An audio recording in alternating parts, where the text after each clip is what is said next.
I think that right now there are positive indications that there is political support within Lebanon and there's political support within Israel. That doesn't mean that there could be some violations, and there would be continue to be accusations of violations from both sides. I would expect these continue. I think it's also very important that the implementation or the organization that will oversee, the third party that will oversee the ceasefire of the U.S. Civilian and U.S. military and others from France.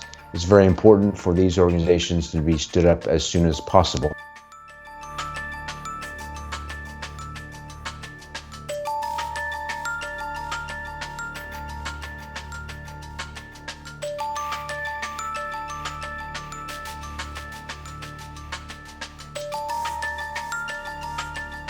I think it would seem natural for operational commanders to make sure that their troops under their command are ready.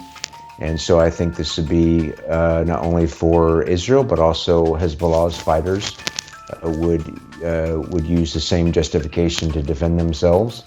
And I think this is the challenge, is Lebanese armed forces are could potentially be in the middle of this conflict, and there also are a humanitarian disaster and situation in the south. So there are so many complexities to this.